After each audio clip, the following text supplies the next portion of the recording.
Welcome to RR real review. This is Ravali. So మరి ప్రతి weekend లానే ఈరోజు కూడా మీ ముందుకు వచ్చేసాను. కానీ ఈ వీకెండ్ మనకి జస్ట్ 1-2 సినిమాలు మాత్రమే థియేటర్లో రిలీజ్ అయ్యాయి కాబట్టి సో ఆ 1-2 సినిమాలతో పాటు ఓటీటీలో మంచి హారర్ థ్రిల్లర్స్ వచ్చాయి. సో ఆ హారర్ థ్రిల్లర్స్లో మన మమ్ముట్టి అలాగే మోహన్ లాల్ గారి కొడుకు ప్రణవ్ మోహన్ లాల్ కూడా నటించారు కాబట్టి సో ఆ సినిమాల విశేషాలు ఏంటో కూడా మీకు చెప్పేస్తాను. సో లేట్ చేయకుండా స్టార్ట్ చేసేద్దామా?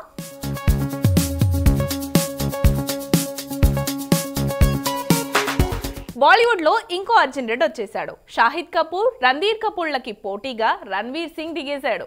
పొడవు జుట్టు, కళ్ళలో కసి, ముఖం మీద మరకలు. ఆ యాటిట్యూడ్ చూస్తేనే కేక పుట్టించేస్తుంది. ఈ సినిమా పేరు దురంధర్. ఈ కథ అంతా 2001లో జరిగిన పార్లమెంట్ అటాక్ నేపథ్యంలో జరుగుతుంది. పాకిస్తాన్ ఉగ్రవాదులు భారత్ ని టార్గెట్ చేసిన రోజులవి. మన దేశంలో ఉన్న ముఖ్యమైన నగరాల్లో స్లీపర్ సెల్స్ లా ఉండి దాడులకి ప్లాన్ చేస్తున్న వాళ్ళని పట్టుకునే పని పెట్టుకుంటారు. దానికోసం ఇంటెలిజెన్స్ లో పనిచేసే హంజా అలీ మజారీ, అదే మన హీరో రణ్వీర్ సింగ్ కి ఒక టాస్క్ ఇస్తారు. ఉగ్రవాదుల అంతు చూడటానికి అలీ మొత్తం గెటప్ నే మార్చేస్తాడు. Rough and tough mass look లో తిరుగుతూ ఉగ్రవాదుల భరతం పడుతూ ఉంటాడు. ఇలాంటి టైంలో అలీకి ఎలాంటి సవాళ్ళు ఎదురయ్యాయి? అలీ వేసిన ఉచ్చులో ఉగ్రవాదులు చిక్కారా లేక ఉగ్రవాదుల చేతికి అలీ చిక్కాడా? అసలు ఉగ్రవాదుల్ని అలీ ఎలా భగ్నం చేశాడు అనేది తెలియాలంటే మాత్రం మీరు అర్జెంటుగా థియేటర్కి వెళ్ళి సినిమా చూడాల్సిందే. దురంధర్లో అలీలా కనిపించిన రణ్వీర్ యాక్షన్ సీన్స్ లో కుమ్మేశాడు. హిట్ కోసం బాగా ఆకలి మీద ఉన్నట్టు అనిపించింది. ఇంకా అక్షయ్ ఖన్నా న్యాచురల్ యాక్టింగ్ తో ఆకట్టుకున్నాడు. వీళ్ళిద్దరూ స్క్రీన్ మీద కనిపించిన ప్రతిసారి ఏదో ఒక థ్రిల్లింగ్ వస్తుందన్నమాట. ఇక అర్జున్ రాంపాల్, సంజయ్ దత్ కూడా సినిమాకి మంచి సపోర్ట్ ఇచ్చారు. మాధవన్ దీనిలో చాలా డిఫరెంట్గా కనిపించాడు. క్యారెక్టర్ కూడా ఇంట్రెస్టింగ్గా ఉంటుంది. ఇకపోతే డైరెక్టర్ ఆదిత్యధర్ ఈ సినిమాని స్పై యాక్షన్ థ్రిల్లర్గా తీశాడు. కాకపోతే దీనిలో మాస్ మసాలా బాగా కలిపేసరికి రెగ్యులర్ స్పై మూవీలా అనిపించదు. యాక్షన్ సీక్వెన్స్లో వచ్చే బ్యాక్గ్రౌండ్ స్కోర్ మత్తి పోగొడుతుంది. ఆడియన్స్ సినిమాని బాగా ఫీల్ చేస్తున్నారు. అన్నట్టు ఈ సినిమాకి వెళ్ళాలంటే కాస్త టైం చూసుకుని వెళ్ళాల్సిందే.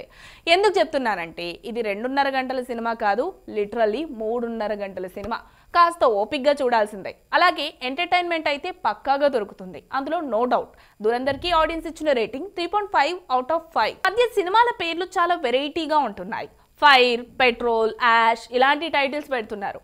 అఫ్ కోర్స్ జనాల్ని ఆకర్షించడానికి ఇలా చేస్తుండొచ్చు.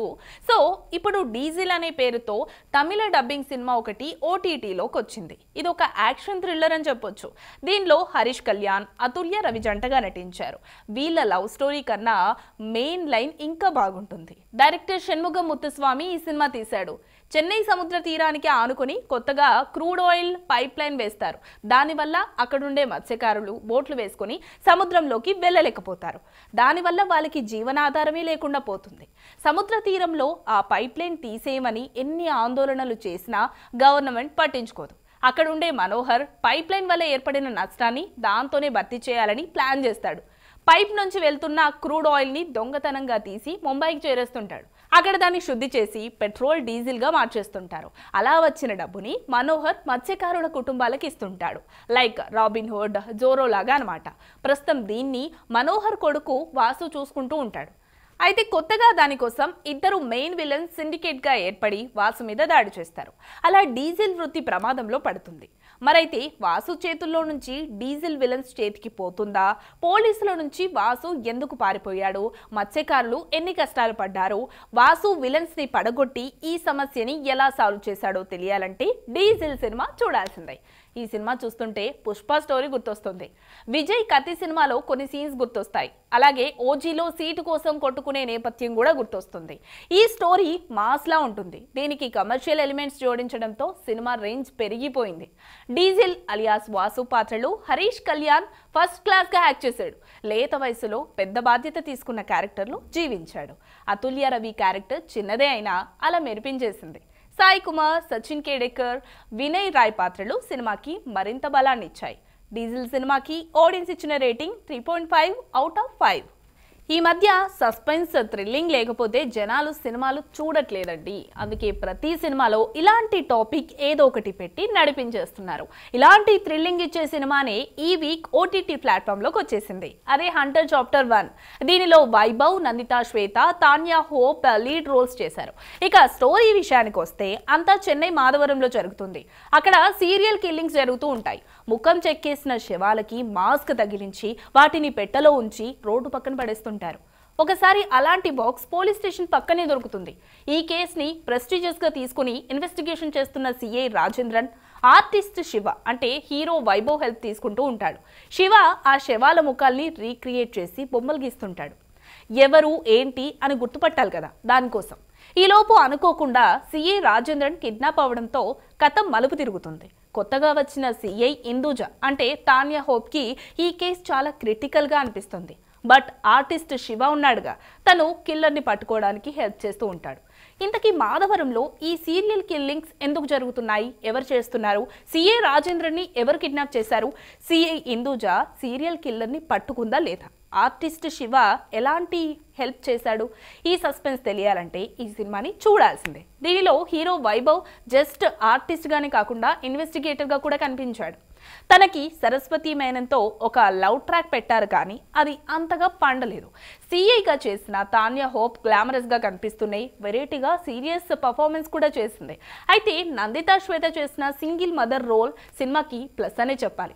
ఆమెకి మదర్ సెంటిమెంట్ పెట్టారు. ఇంకా ఆవిడ కూతురు యాక్సిడెంట్ కి, సీరియల్ కిల్లింగ్స్ కి దాన్ని కనిపెట్టాలని ట్రై చేసి శివకి మధ్య ఉండే కనెక్షన్ చాలా ఇంట్రెస్టింగ్ గా ఉంటుంది. కొన్ని సీన్స్ అయితే మెడికల్ ఫీల్డ్లో ఉండే చీకటి కోణాలు బయటపెడతాయి. వైద్యం ముసుగులో శవాల మీద ఇన్ని ఆకృత్యాలు జరుగుతాయని ఆశ్చర్యపోతాం. ఎనీవే, ఈ సినిమాను చేసింది డైరెక్టర్ షరీఫ్. దీన్ని తమిళంలో రణం అరం తవరేల్ పేరుతో తీశారు. తర్వాత తెలుగులో ది హంటర్ చాప్టర్ 1 పేరుతో రిలీజ్ చేశారు. థ్రిల్లింగ్, సస్పెన్స్ స్టోరీస్ ఎంజాయ్ చేసే వాళ్ళకి ఈ సినిమా పర్ఫెక్ట్ చాయిస్. దీనికి ఆడియన్స్ ఇచ్చిన రేటింగ్ 3.5/5. ఇప్పటిదాకా తమిళ్లో వచ్చిన సీరియల్ కిల్లర్ గురించి చెప్పా కదా, ఇప్పుడు మలయాళంలో కూడా ఇలాంటి సీరియల్ కిల్లర్ స్టోరీనే ఇంకోటి వచ్చింది. అదే కలం కవల్. దీనిలో మమ్ముట్టి, వినాయకన్ లీడ్ రోల్స్ చేశారు. మమ్ముట్టి పోలీస్ ఆఫీసర్గా కనిపిస్తే వినాయకన్ సీరియల్ కిల్లర్గా కనిపించాడు.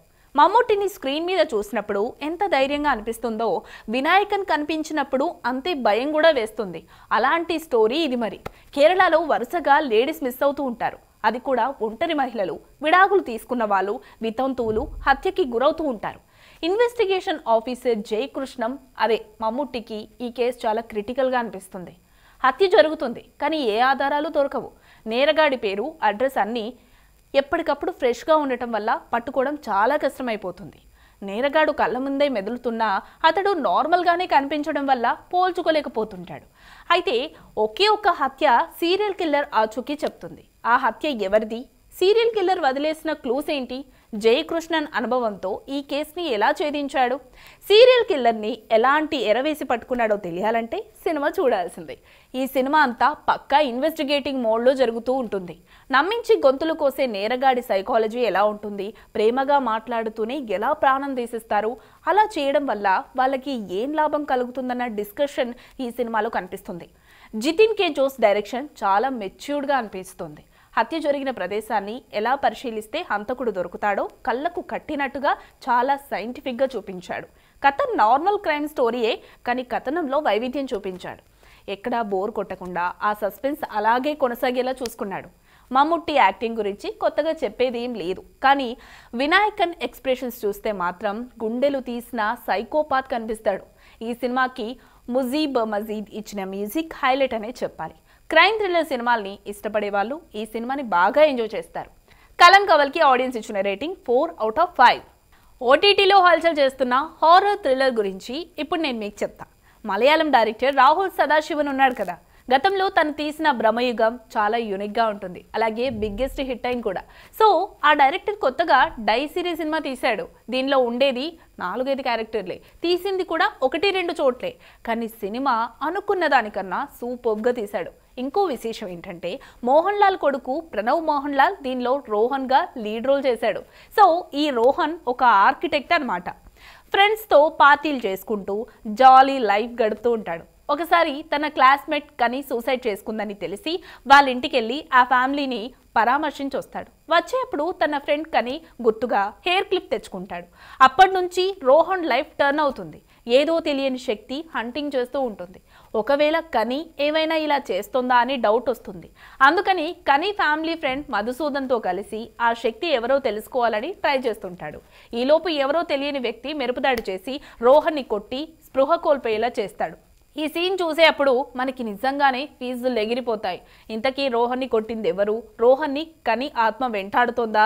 వీటి నుంచి బయటపడడానికి రోహన్ ఎలాంటి సాహసాలు చేశాడు? ఇవన్నీ తెలియాలంటే డై సిరీస్ సినిమా చూడాల్సిందే. ప్రణవ్ పాత్రలో రోహన్ మోహన్ లాల్ చాలా స్టైలిష్ గా కనిపించాడు. ఫేస్ ఫీచర్స్ వల్లనేమో రోహన్ని చూస్తున్నంతసేపు మోహన్ లాలే గుర్తొస్తుంటాడు. అలాగే షైన్ టామ్ చాకో అని ఒక డిఫరెంట్ క్యారెక్టర్ ఉంది. దాన్ని డైరెక్టర్ రాహుల్ సదాశివన్ చాలా ఆసక్తికరంగా డిజైన్ చేశాడు. తను తీసిన బ్రహ్మయుగం అప్పట్లో సెన్సేషన్ కి క్రియేట్ చేసింది. ఇప్పుడు వచ్చిన డై సిరే ఆ అంచనాల్ని అందుకోలేకపోయినా లిటరల్లీ 80 కోట్లు వసూలు చేసి సక్సెస్ కొట్టేసింది. చెప్పా కదా, ఈ సినిమా స్టోరీ సింపులే, కానీ స్క్రీన్ ప్లే చూస్తే దిమ్మ తిరిగిపోతుంది. సినిమా ఫస్ట్ హాఫ్ లో రోహన్ లైఫ్ స్టైల్, కానీ సూసైడ్, ఇలా స్టోరీ చాలా స్లోగా సాగిపోతుంది. అయితే సెకండ్ హాఫ్ లో రోహన్ని ఎవరో వెంటాడడం, అదెవరో తెలుసుకోవాలని రోహన్ ట్రై చేయడం, ఈ క్రమంలో వచ్చే ట్విస్ట్లు చాలా ఇంట్రెస్టింగ్ గా సాగుతాయి. లాస్ట్ 30 మినిట్స్ సినిమాకి హైలైట్ అన్నమాట. అంటే ట్విస్టుల్ని రివీల్ చేస్తారు కదా. ఇకపోతే ఈ సినిమా స్టోరీని బట్టి బ్యాక్గ్రౌండ్ స్కోర్ ని భీకరంగా కొట్టొచ్చు. కానీ మ్యూజిక్ డైరెక్టర్ క్రిస్టోఫ్ జేవియర్ చాలా న్యాచురల్ సౌండ్స్ ని వాడి మెస్మరైజ్ చేశాడు. డై సిరీస్ సినిమాకి ఆడియన్స్ ఇచ్చిన rating 4.4 out of 5. Hollywood horror movies ఎలా ఉంటాయో తెలుసు కదా. ది కన్జూరింగ్ సిరీస్ ఎంత భయపెట్టాయి. ఇప్పుడు దానికి మించి భయపెట్టడానికి 5 నైట్స్ ఎట్ ఫ్రెడీస్ 2 సినిమా వచ్చేసింది. సింపుల్గా చెప్పాలంటే పార్ట్ 1లో ఆగిన కథ పార్ట్ 2లో మళ్ళీ మొదలవుతుంది. పార్ట్ 1లో మూతపడిపోయిన పిజ్జా సెంటర్ని దీనిలో మళ్ళీ రీఓపెన్ చేస్తారు. ఈసారి చాలా కొత్తగా డెకరేట్ చేసి అందరినీ ఆహ్వానిస్తారు. ఈ పిజ్జా సెంటర్ చూడటానికి చాలా అందంగా, ఫ్యామిలీ ఫ్రెండ్లీగా కనిపిస్తుంది. రాత్రైందో దీని అసలు రంగు బయటపడుతుంది. గతంలో చనిపోయిన వారి ఆత్మలు పిజ్జా సెంటర్లో రచ్చరచ్చ చేస్తుంటాయి. నైట్ డ్యూటీ చేసే గార్డ్ జెరేమీకి చుక్క చూపిస్తుంటాయి. దీనికి తోడు కొత్తగా తయారు చేసిన యానిమాట్రానిక్స్ అంటే మరబొమ్మలు, వాటి పేర్లు ఫ్రెడీ, బొనీ, చిక్క. ఇవి పగలంతా క్యూట్గా కనిపిస్తూ చూడటానికి వచ్చిన పిల్లల్ని అలరిస్తుంటాయి. రాత్రి పడిందో వీటి కళ్ళన్నీ ఎర్రగా అయిపోయి రాక్షసుల్లా మారిపోతారు. అలాగే ఫాక్సీ, మంగ్లీ అనే పగిలిన బొమ్మలు వింత శబ్దాలు చేస్తూ మెరుపుదాడులు చేస్తుంటాయి. ఇక పప్పెట్ కూడా చిన్నపిల్లల్లా మాట్లాడుతూ అందరినీ ఏమార్చి దొంగదెబ్బతీస్తుంది. అసలు ఈ కొత్త పిజ్జా సెంటర్ని దేనికి రీఓపెన్ చేశారు? దీనిలో యానిమాట్రానిక్స్ మరబొమ్మల వెనుకున్న రహస్యం ఏంటి? వాటిలో ఉన్న ఆత్మలు జనాన్ని ఎలా భయపెట్టాయి? ఈ బొమ్మల అరాచకాలకి అడ్డుకట్ట పడిందా లేదా అనేది తెలియాలంటే 5 నైట్స్ ఎట్ ఫ్రెడీస్ 2 సినిమా చూడాల్సిందే. దర్శకురాలు ఎమ్మా టామీ హారర్ సినిమాలు తీయడంలో ఎక్స్పర్ట్. గతంలో తను తీసిన psychological horror the wind cinema success అయింది. దాని తర్వాత తీస్తున్న ఈ ఫ్రెడీ సీక్వెల్స్ కూడా బాగానే వర్కౌట్ అవుతున్నాయి. స్టోరీ మొదట్లో పిజ్జా సెంటర్ సీక్వెల్స్ ని రివీల్ చేస్తూ సాగుతుంది. ఎప్పుడైతే మరబొమ్మలకి ప్రాణం వస్తుందో అప్పటి నుంచి హారర్ మొదలైపోతుంది. ఫ్లాష్ లైట్ సీన్లో అయితే ఎలాంటి వాళ్ళకైనా ముచ్చెమటలు పడతాయి.